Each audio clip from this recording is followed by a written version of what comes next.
बिस्मिल्लाहिर्रहमानिर्रहीम। अस्सलाम वालेकुम अज़ीज़ तालिबात। आज हमारा टॉपिक है नाक और गले की सफाई। इससे पहले हम अपने बालों की, पैरों की और दांतों की सफाई के बारे में पढ़ चुके हैं। आज हम ये पढ़ेंगे कि नाक और गले की सफाई किस तरह से रखी जा सकती है। सबसे पहले हम ये देखेंगे कि नाक जो है क्या वो सिर्फ सूंघने के काम आता है या इसके अलावा भी इस उज़ू के अफ़ाल हैं। अगर देखा जाए, जब हम एक चाय की पतीली में से चाय अपने कप में उंडेलते हैं तो उस वक्त हमें स्ट्रेनर की ज़रूरत होती है।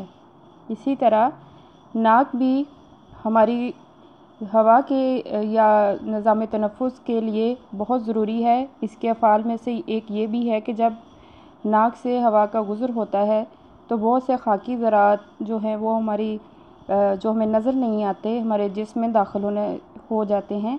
लेकिन अल्लाह ताला ने इसके लिए एक निज़ाम रखा है कि हमारे नाक के बाल जो हैं वो खाकी ज़रात को हमारे गले तक या फेफड़ों तक जाने से रोकते हैं। नाक और गले के रास्ते में मुख्तलिफ़ बीमारियों के जरासीम और मौजूदा खाकी ज़रात हवा के ज़रिए जब जिस्म में दाखिल हो जाते हैं, उसकी वजह से हमें बहुत सारी बीमारियां हो सकती हैं और हमारे फेफड़े भी मुतासिर हो सकते हैं। लिहाजा सांस लेने का बेहतरीन और सेहत के लिए इंतहाई मुफीद ज़रिया नाक है। इसके दो नथने होते हैं जिसकी अंदरूनी सतह पर बारीक लुआबदार झिल्ली होती है। इसकी रतूबत में हवा की कसावटें मसलन गर्दो गुबार, खाकी ज़रात और जरासीम चिपक जाते हैं। इस तरह नथनों के इब्तदाई हिस्सों में बाल होते हैं जो एयर फिल्टर का काम देते हैं। जिस तरह हमारी आपको इससे पहले मिसाल दी थी कि चाय को जब उंडेलते हैं तो हमारे जो भी दूध में मौजूद पत्ती वगैरह है वो स्ट्रेनर में रह जाती है और साफ़ शफाफ जो चाय है वो हमारे कप में स्टेन होकर आ जाती है। तो इसी तरह जब हम सांस लेते हैं तो नथने जो हैं ये फ़िल्टर करके हवा को हमारे फेफड़ों तक ले जाती है। यहाँ खून की गर्दिश की वजह से हवा का दर्जा हरारत जिस्म के दर्जा हरारत के मुताबिक हो जाता है। इस तरह कुली करना और नाक साफ वज़ू के अज्जा है। यानी अल्लाह ताला ने इसकी सफाई के लिए एक रास्ता वज़ू भी रखा है। वज़ू से हमारी नाक भी साफ़ हो जाती है, हमारे गले का कुली करने से हमारा गला साफ़ हो जाता है, हमारे दांत साफ़ हो जाते हैं। लिहाजा तिब्बी लिहाज से नाक और गले को साफ़ करने से इसकी अंदर की गंदगी और बलगमी रतूबतें साफ़ हो जाती हैं। नाक और गले को अंदर से ना धोया जाए तो नाक और गले में बलगम के मुंजमद होने से दिमाग पर असर पड़ता है और अक्सर औकात सांस लेने में तकलीफ़ का सामना करना पड़ता है। लिहाजा अगर देखा जाए, जो लोग बलगम या गंदगी इस तरह की रतूबतों को साफ़ नहीं करते तो वो गले की बीमारियों में, दिमाग की मुख्तलिफ़ प्रॉब्लम्स जो कि हमें समझ नहीं आते वो उसमें मुब्तला हो जाते हैं।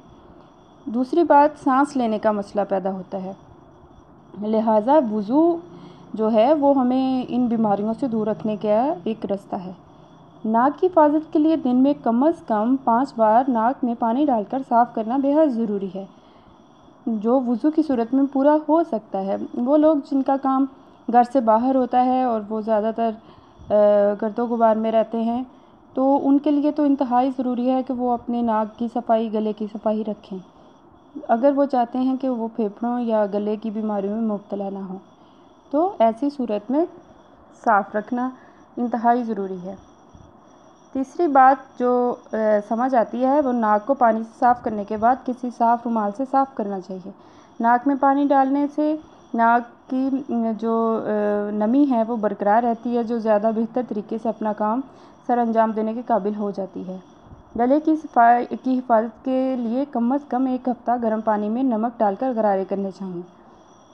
ये उन लोगों के लिए है जो ज़्यादातर फेफड़ों या गले की बीमारियों में मुब्तला होते हैं और बलगम जो है वो उसकी वजह से उनका गला ख़राब रहता है। अगर वो ज़्यादा अर्से अपनी बेहतर कारकर्दगी रखना चाहते हैं, फेफड़ों के निज़ाम को बेहतर करना चाहते हैं तो वो गले की सफाई, नाक की सफाई का ख़ास तौर पर ख्याल रखें और गरारे करने मत भूलें। ये तो था आज हमारा लेसन। ناک اور کان گلے کی صفائی۔ اب سوال یہ پیدا ہوتا ہے کہ ہم میں سے کتنے لوگ ہیں جو ناک اور گلے کی صفائی کو اہمیت دیتے ہیں، یا صرف وہ یہ سمجھتے ہیں کہ دانت صاف کر لینے سے ان کے منہ کی جو غلاظت ہے وہ نکل گئی اور گلا صاف ہو گیا۔ حالانکہ ایسا نہیں ہے۔ ہمیں جب بھی باہر سے آئیں تو اپنے گلے کو غرارے اور گرم پانی سے خصوصی طور پر کرنے چاہیے، نمک ڈال کر۔ اس کے علاوہ ناک کو اپنے کسی ململ کپڑے سے ڈھک لیں تاکہ گرد و غبار آپ کے جسم میں گلے کے تھرو یا ناک کے تھرو داخل نہ ہو۔ یہ تو وہ احتیاطی تدابیر تھیں جو ہم اپنے طور پر اپنا سکتے ہیں اور جس میں کچھ بھی مشکل نہیں۔ لہٰذا بچوں، آپ اس بات کا خیال رکھیں کہ جسم کی صفائی کے ساتھ ساتھ ہمارے جو ہر جزو ہے، ہر عضو ہے، وہ اس کا کردار کیا ہے اور اس کا ہماری زندگی میں کیا اثر، اگر وہ خراب ہو جائے یا اس میں بیماری لگ جائے اس عضو کو، تو اس سے ہمیں کیا کیا نقصانات ہو سکتے ہیں۔ تو آج کے لیے ہم اتنا ہی پڑھتے ہیں، آئندہ ایک نئے ٹاپک کے ساتھ حاضر ہوں گے۔ تب تک کے لیے اللہ حافظ۔